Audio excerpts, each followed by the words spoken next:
In 2022, the US National Park Service had to issue a very strange warning. Not about birds, not about flash floods, but about licking a toad. They tell people to not lick the Sonoran Desert toad because apparently in 2022 that was a necessary advice. But why on earth some freaks wanted to do such a thing? This is a weird, dangerous, and frankly unsettling story of the Colorado River toad.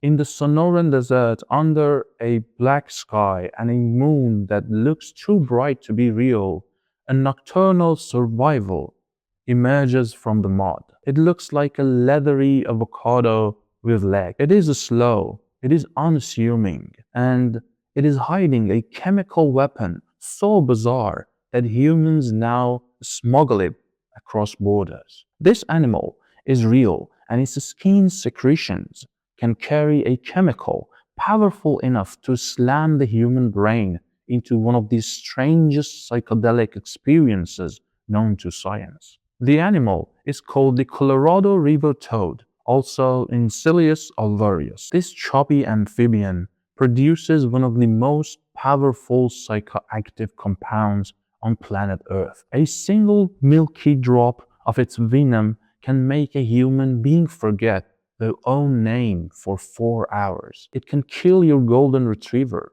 It can trigger a psychedelic experience stronger than 100 LSD tablets. And it accidentally became the strangest drug icon of the 21st century. The Sonoran Desert isn't a forgiving place.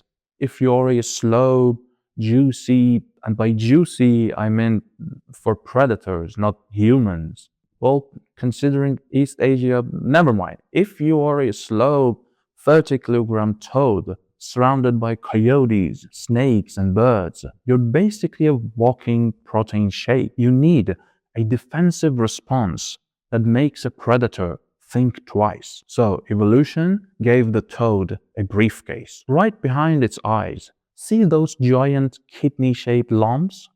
Those chemical factories are parotoid glands. When a predator bites down, the toad secretes a sticky, milky white substance. Most poisonous animals just taste bad. This toad aims for the nervous system of the predators. The venom is a cocktail. It contains bufotenin and cardiac glycosides, the heart-stopping stuff. If you're a dog, you don't hallucinate. You drool, you seize, and if you aren't rushed to a vet, your heart simply stops. But buried in the toxic soap is a molecule, a powerful tryptamine that changed everything. 5-MeO-DMT. While regular DMT shows you a machinal circus, 5-MeO, vaporized by the toad, is a freight train. It rips away your sense of self, your anxieties, your memories, often within 10 seconds. This is a chemistry designed to say back off to the predators. But in humans, it can also hit the serotonin system hard enough to produce an intense, disorienting, and very short-lived psychedelic state. Nature did not evolve this to entertain anyone. It evolved it for survival. But evolution didn't account for one thing, which is humans. For decades,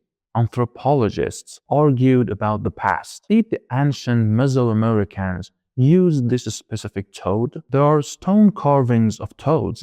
There is chansu, a traditional Chinese medicine made from dried toad skin used for heart failure. But the modern story, the weird one, doesn't start with shamans. It starts in 1983 with a self-published underground pamphlet. A man named Ken Nelson wrote a black and white booklet titled Bofo alvarius, the psychedelic toad of the Sonoran Desert. That guy claimed that smoking a dried venom was the nuclear option of psychedelics. He sold the pamphlet through the back pages of niche drug magazine. For 10 years, this was just weird desert lore. Then the internet happened. In the early years of the 21st century, the forums led up. Erowid published trip reports that read like horror novels. One said, "I died. I saw the white void. I forget I was human for an hour." The other one said, "My friend screamed for 20 minutes. He doesn't remember doing it." The toad graduated from a curiosity to a cult object. And here is where the story gets dark, because you don't actually have to hurt the toad to get the venom. A gentle squeeze of the glands produces a few drops. In theory, you milk the toad and let it go. But sadly, it's just in theory. By 2020, the toad was a victim of its own fame. Podcasters talked about it. TikTok influencers joked about licking toads. We know that licking doesn't work. You have to smoke the venom, but no one on TikTok reads the caption. Anyway, the demand became a poaching crisis. People began flooding into Arizona. They drove RVs into the desert, blasted techno music, and hunted the toads during monsoon season. They called it frog fishing. One toad can fetch $150 on the black market, while a single gram of the dried venom is up to $1,000. Recent studies on the Sonoran Desert toad describes growing exploitation, poaching pressure, habitat loss, climate stress, pollution, and other threats. Researchers have warned that the species range may shrink under climate change, while human extraction and trafficking add another layer of damage. The toad's weird fame has become an ecological nightmare. It is not endangered yet, but it is a sensitive species in Arizona. And the poachers aren't gentle. They grab the poor toads, squeeze them until they bleed, and throw them back into the dust, often injured, infected, or dead. The same people chasing a spiritual ego death are leaving a trail of literal dead toads in the desert.